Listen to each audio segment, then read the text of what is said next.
Hey guys, எல்லோருக்கும் வணக்கம். எப்பவுமே சந்தோஷமா இருக்க வாழ்க்கையில தொடர்ந்து முயற்சி செஞ்சுக்கிட்டே இருங்க. நன்றி. இன்னைக்கு நம்ம பார்க்க போற ஒரு பதிவு என்னன்னா, அதாவது நாம டேரோட் கார்டை பத்தி பார்க்க போறோம்.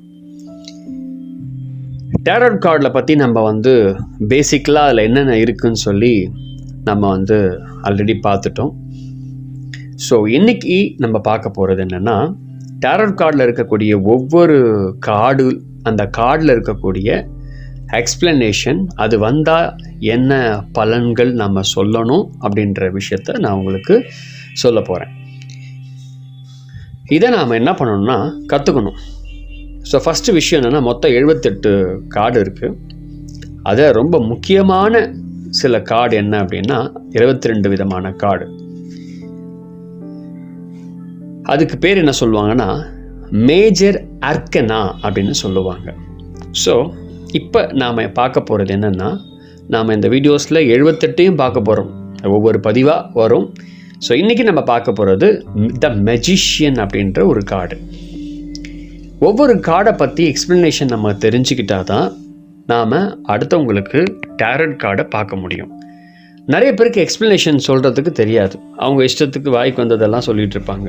சில பேர் டேரோட் கார்டை படிச்சுட்டு டேரோட் கார்டுக்கும் சம்மந்தமே இல்லாததான் சொல்லி கொடுத்துட்ருப்பாங்க. டேரோட் கார்டை ஹிந்துயிசம் அண்ட் இருக்கக்கூடிய எல்லா ரிலீஜன் வைஸில் இருக்கக்கூடிய விஷயங்கள்லாம் கனெக்ட் பண்ணி அதை சொல்லுவாங்க. டேரோட் கார்டு ஒரு ஹாரோஸ்கோப் ரிலேட்டடாக அது கொஞ்சம் வரும். ஆனால் அதில் கொஞ்சம் டிஃப்ரெண்ட்டாக இருக்கக்கூடிய விஷயங்கள்லாம் இதில் வரும். ஸோ அதை பற்றி தான் நம்ம இன்றைக்கி முழுசாக பார்க்க போகிறோம். ஸோ ஃபஸ்ட் டைம் வீடியோ பார்க்குறீங்கன்னா நீங்கள் ப்ளேலிஸ்ட்டில் இருக்கக்கூடிய ஃபஸ்ட்டு வீடியோ பார்த்துட்டு அதுக்கப்புறம் ஒன்றுனா வந்தீங்கன்னா உங்களுக்கு ரொம்ப யூஸ்ஃபுல்லாக இருக்கும். நான் டேரோட் கார்டு கிளாஸையே யூடியூப்லேயே போட்டுடுறேன் மொத்தத்தையும். ஸோ நீங்கள் இது எல்லாத்தையும் பார்த்துட்டு டேரோட் கார்டு ரீடராக மாறுறதுக்கான முழு தகுதியை நீங்கள் பெறலாம். ஸோ அதுக்கு கொஞ்சம் பொறுமையாக நீங்கள் கற்றுக்கணும். அது ஒன்று தான் டைம். சரி, இன்றைக்கி என்ன பார்க்கலாம் அப்படின்னா த மெஜிஷியன். இப்போ நாம் ஒருத்தவங்களுக்கு டேரோட் கார்டு பார்க்குறோம். அவங்களுக்கு திடீர்னு மெஜிஷியன் கார்டு வந்துருச்சு அப்படின்னா அந்த கார்டில் என்ன இருக்குது அப்படின்றத நம்ம முதல்ல புரிஞ்சுக்கணும். அதில் என்னென்னலாம் என்ன பலன்கள் சொல்கிறது அப்படின்றத புரிஞ்சுக்கணும். ஃபர்ஸ்ட் நம்பர் 1, இந்த மெஜிஷியன் கார்டு புதன் பிளானட், அதாவது இந்த புதன் கிரகம் சொல்லுவோம்ல, அதோடைய ஆளுமையில் இருக்குது அப்படின்னு சொல்லுவாங்க. இதான் ஃபஸ்ட்டு கார்டு. இந்த கார்டு ஆளுமை, அதிகாரம், தனித்துவமாக அந்த கார்டை குறிக்கிறது. இந்த மெஜிஷியன் கார்டு இந்த வலது கையை வானத்தை நோக்கி இருக்கிறதுனால, இடது கை நிலத்தை நோக்கி இருக்கிறதுனால இது காஸ்மிக் சேனல், அதாவது ஆகாய சக்தியையும் எர்த் சேனல், பூமி சக்தியையும் இணைக்கிறது. அந்த தன்மையை கொண்டிருக்கிறது. அதுக்கப்புறம் மந்திர கோள் ஆகாய சக்தியை ஈர்க்கிறது. அதுக்கு பிறகு தலையில் இருக்க ஒரு தலையில் முடிவில் பார்த்தீங்கன்னா இன்ஃபினிட்டி சிம்பிள் இருக்கும். அது பர்ஃபெக்டாக காமிக்குது. அதுக்கு பிறகு இடுப்பில் ஒரு வால், அதாவது வாழை கவ்வி இருக்கிற மாதிரி இருக்கும். பாம்பு பட்டை மாதிரி இருக்கும் பார்க்குறதுக்கு. அது ஃபார் எவர், எல்லாத்தையும் குறிக்கிறது. நித்தியம் அப்படின்னு சொல்லலாம். அதுக்கு பிறகு இந்த மெஜிஷியன் கார்டு ஈஜிப்ட் மற்றும் கிரேக்க பாரம்பரியத்தை கலந்த ஒரு உடை அவங்க போட்டிருக்கிறாங்க. இந்த ட்ரெஸ் ஒயிட் கலரில் இருக்குது. இது ஆன்மா, மன தூய்மையை பிரதிபலிக்கிறது. சிவப்பு அந்த மேலே போட்டிருக்கிற ட்ரெஸ்னால் உலக அனுபவத்தை குறிக்கிறது. மேஜை மேலே இருக்கக்கூடிய செங்கோல் நெருப்பு, வாள் காற்று, அந்த கோப்பை நீர், அந்த நாணயம் அங்கே இருக்குது, அது நிலம். எல்லாத்தையும் இருக்கக்கூடிய அந்த 4 பஞ்சபூதத்தையும் குறிக்கிறது. அப்புறம் திராட்சை, பல கலாச்சார சில பொருட்கள்லாம் இருக்குது. அதெல்லாம் சமுதாய ஒருங்கிணைப்பு ஒரு சின்னமாக இருக்குது. அதுக்கு பிறகு ஹல்லி மலர்கள் கள்ளம் கபடற்ற மனதையும் ரோஜா ஆசையையும் குறிக்கிறது. இதான் அதில் இருக்கக்கூடிய அந்த படத்தில் இருக்கக்கூடிய எக்ஸ்ப்ளனேஷன். இப்போ நம்ம அடுத்தவங்களுக்கு எப்படி சொல்கிறது அப்படின்றத முக்கியமாக இது இப்போ தான் வரும். அது என்னென்னா, இந்த கார்டை பார்த்த உடனே முதல்ல உங்களுக்கு ஞாபகம் வர்றது என்ன வரணும்னா, புத்தி, சுய விழிப்புணர்வு, ஒரு சக்தி உள்ளவர்கள், ஆக்கப்பூர்வமானவர்கள், சுறுசுறுப்புடையவர்கள் அப்படின்னு ஞாபகம் வந்துடணும் இந்த கார்டு வந்தாலே. இந்த கார்டுக்கு என்ன பலன் சொல்லலாம்னா, இந்த கார்டு ஒருத்தவங்க கை வருது அப்படின்னா ஒருடைய சுய வளர்ச்சியை அறிகிறதுக்கு இந்த கார்டு ஹெல்ப் பண்ணுது. அதுக்கு பிறகு தேவையான சூழ்நிலையை தானே உருவாக்கி கொள்ளும் திறன் உள்ளவர் அவர். ஆன்மீக ஆற்றலையும் பிரபஞ்ச சக்தியும் மனிதர்களிடம் சேர்க்கும் அந்த தெய்வீக உணர்வும் கொண்டவர். அதாவது பிறர் அபிப்பிராயம் கேட்பதில் ஆர்வம் இல்லாதவர். அதுக்கு பிறகு புதிய வாழ்க்கையை தொடக்கும் புதிய தேர்வுகள் மற்றும் வாழ்க்கையின் சுழற்சியை ஆற்றலையும் நேரத்தையும் சாதகமாக வச்சிருக்கக்கூடியவர். அதில் சரியான பாதையில் செல்வத்தையே அது குறிக்கிறது. அதுக்கு பிறகு ஆசையில் விருப்பங்கள் அதிகமாக நிறைவேறும். அது உடல், நிலம், நீர், காற்று, நெருப்பு இதெல்லாம் சார்ந்திருக்கிறது. மனம், ஆன்மா எல்லாமே. ஏதாவது ஒரு புதிய திட்டம், தொழில், காரியம், ஆசை போன்ற சம்பந்தப்பட்ட கேள்விகளுக்கு இந்த கார்டு ஹெல்ப் பண்ணுது. நல்ல சகுனம் அப்படின்னு சொல்லலாம். ஒரு செயலை வெற்றிகரமாக முடிப்பதற்கு தன் முழு ஆற்றலை பயன்படுத்துபவர். உதாரணமாக ஒரு பொருளை விற்பனை பண்ணுறார் அப்படின்னா அதை அற்புதமாக விற்பனை செய்து அதனுடைய திறனை பயன்படுத்தி கொள்ளக்கூடிய ஒருவர் அப்படின்னு சொல்லலாம். அடுத்தது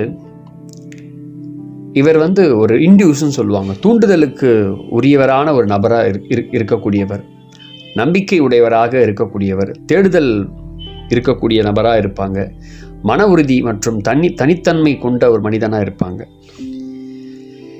அதிகமாக பயணம் செல்வதில் அதை ட்ராவல் பண்ணுறதுல ரொம்ப விருப்பம் உள்ளவர்களாக இருப்பாங்க.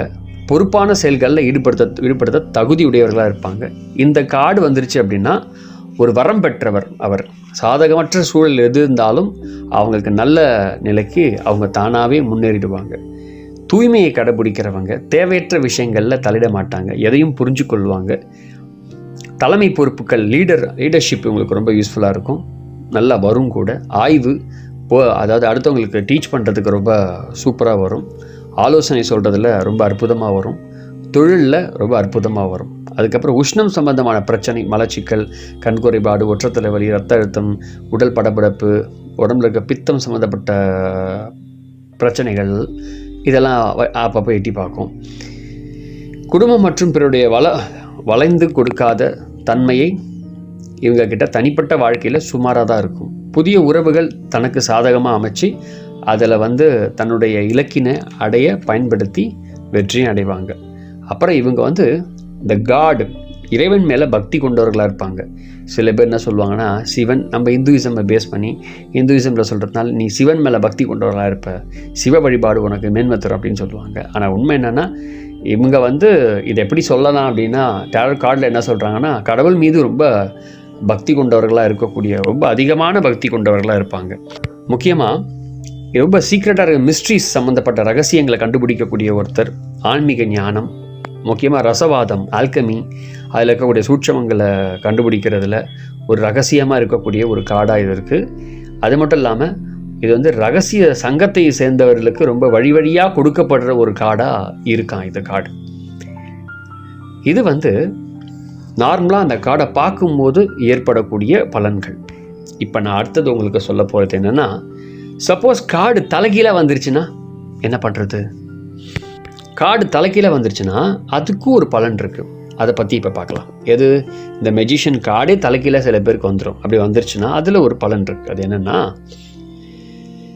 அது வந்தாலே ஞாபகம் வச்சுக்க வேண்டிய ஒன்று, மோசமான ஒரு திட்டமிடுதல், பலவீனமான, தகுதியே இல்லாதது, எல்லா விஷயத்தையும் ஒத்தி போடுறது, சமநிலை இல்லாமல் இருக்கக்கூடியது, ஆளுமை இல்லாமல் இருக்கக்கூடியது, ஆளுமை இல்லாத ஒரு கோளாறு இருக்கக்கூடிய ஒரு மனுஷியாக அவங்க இருப்பாங்க. இந்த மெஜிஷியன் கார்டு தலைகீழ வந்தால் அவங்க ஆற்றலை தவறாக பயன்படுத்துகிறாங்க அப்படின்னு நம்ம சொல்லணும். அப்புறம் மனக்குழப்பம் உள்ள எந்த சூழ்நிலையிலும் நம்பகமற்ற அந்த நன்மைகள் அவங்களுக்கு ஏற்படும். தன் திறமைகளை சரியான நேரத்தில் பயன்படுத்த மாட்டார்கள். அனைவரும் தன் கட்டுப்பாட்டில் கீழே வச்சு அடக்கி ஆண்டு அதன் மூலம் தனக்கு வேண்டியதை அடைய முயல்வாங்க. இவர்கள் நேர்வழிக்கு சென்றாலும் தாமதமாக தான் அந்த பலன்கள்லாம் அவங்களால அடைய முடியும், கிடைக்கும்.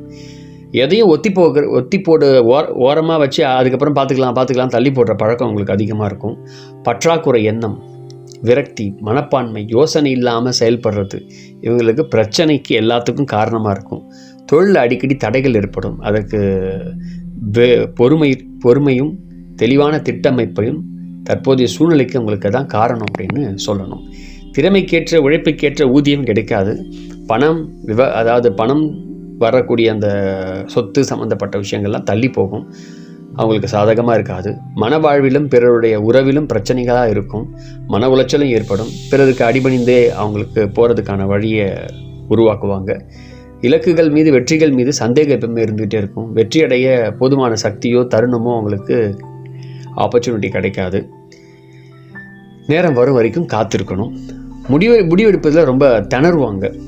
தன்னுடைய பேச்சுக்கு பிறகு எடுபடாமல் போயிடும். என்ன பண்ணாலும் தோற்றுருவாங்க அந்த அவங்க பேச்சில். தன் மனசில் உள்ளதை மற்றவங்க கிட்ட அவங்களால சொல்ல முடியாத நிலையில் எப்பவுமே இருப்பாங்க. ஆன்மீக எண்ணங்களுக்கு இந்த மெஜிஷியன் கார்டு தலைகீழே இருந்துச்சுன்னா அதாவது நல்ல பலனை கூறும் அப்படின்னு சொல்கிறாங்க. இந்த மெஜிஷியன் கார்டு தலைகீழே இருந்ததுன்னா வரம்பெற்ற நபர்தான், எந்த வகை ஆற்றலாக இருக்கிறேன், என்ன நோக்கம் தெளிவாக இருக்கா, நான் யாரை நம்பணும் அப்படின்னு செல்ஃப் ரியலைசேஷன் பண்ணணும். தன்னை பற்றியே அவங்க நினைக்கணும். சுய கட்டுப்பாடும் சுய ஆலோசனையும் அனுபவம் வாய்ந்தவர்களிட நல்ல ஆலோசனையை அவங்க கேட்கணும். இந்த மெஜிஷியன் கார்டு தலைக்கீழே வந்துருச்சுன்னா. ஸோ இந்த மெஜிஷியன் கார்டை தலைக்கீழே வந்துருச்சுன்னா இந்த மாதிரியான அர்த்தங்கள் தான் அந்த கார்டுடைய அர்த்தங்கள். அந்த கார்டு நேரில் வந்துருச்சுன்னா நான் முன்னாடி சொன்ன அதோடைய அர்த்தங்களை நீங்கள் இன்னொருத்தங்களுக்கு சொல்லணும். இதுதான் இந்த கார்டுடைய ஸ்பெஷல் இருக்கக்கூடிய விஷயம்.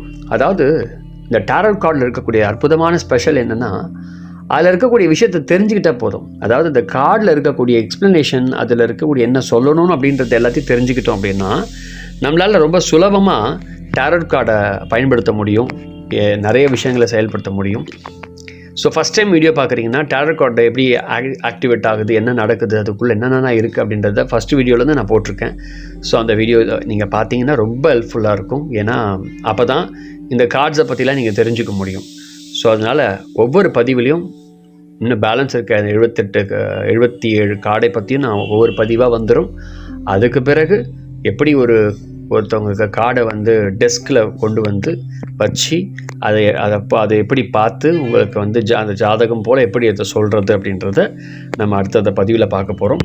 முதல்ல ஒரே ஒரு விஷயந்தான், டாரட் கார்டை படிக்கும் பொழுது அந்த கார்டை பற்றி தான எக்ஸ்ப்ளனேஷன் ரொம்ப முக்கியம். நிறைய பேருக்கு அந்த கார்டை பற்றி தான எக்ஸ்ப்ளனேஷன் தெரியாது. அவங்க இஷ்டத்துக்கு எது சொல்லிட்டு இருப்பாங்க. அந்த கார்டில் இருக்க எக்ஸ்ப்ளனேஷன் நல்லா தெரிஞ்சு வச்சுருக்கணும். இப்போ நான் சொன்ன இந்த விஷயத்த ஒரு நோட்டில் போட்டு எழுதி வச்சுக்கோங்க, மனசில் பதிவு பண்ணி வச்சுக்கோங்க, ஞாபகம் வச்சுக்கோங்க. அப்போ தான் உங்களுக்கு ஈஸியாக உங்களுடைய உணர்வுகள் அது தூண்டி கரெக்டாக அவங்களுக்கு சொல்ல வைக்கும். இது என்னுடைய சின்ன ஒரு சஜஷன். முயற்சி செய்து பாருங்கள். அடுத்த பதிவில் நாம் என்ன பார்க்க போகிறோம் அப்படின்னா வேறு ஒரு கார்டை பார்க்க போகிறோம். அது த ஹை பிரிஸ்டஸ், அதாவது ஒரு உயர் பெண் தேவதையை பற்றி நம்ம அடுத்த பதிவில் பார்க்க போகிறோம். அதனுடைய பலன்கள் என்ன, எல்லா விஷயத்தையும் நாம் டீட்டெயிலாக பார்க்க போகிறோம். ஸோ பொறுமையாக காத்திருங்கள். ஃபஸ்ட்டு வீடியோவிலேருந்து பாருங்கள். ஸோ இந்த ஒவ்வொரு பதிவு எல்லாமே உங்களுக்காக தான். ஸோ அதனால் மிஸ் பண்ணாமல் வீடியோவை சப்ஸ்கிரைப் பண்ணுங்கள். முக்கியமாக உங்களுக்கு தெரிஞ்சவங்க டாரட் கார்டு கற்றுக்கணும் அப்படின்னு தேடிட்டு இருக்கிறவங்களுக்கு இந்த வீடியோவை தயவுசெய்து பிளேலிஸ்ட்டை ஷேர் பண்ணுங்கள். அவங்களும் அதை கற்றுக்கிட்டு மற்றவங்களுக்கு செய்யட்டும். மற்றவங்க மூலயமா அந்த விஷயங்கள் போய் சேரும், அவங்க மூலியமாகவும் அது போய் சேரும். இந்த பதிவெல்லாம் உங்களுக்காக தான் நான் போடுறேன். So thank you very much. நன்றி. மறக்காமல் வீடியோவை சப்ஸ்கிரைப் பண்ணுங்கள். அப்போ தான் மறுபடியும் போடுற வீடியோஸ்லாம் வரும்.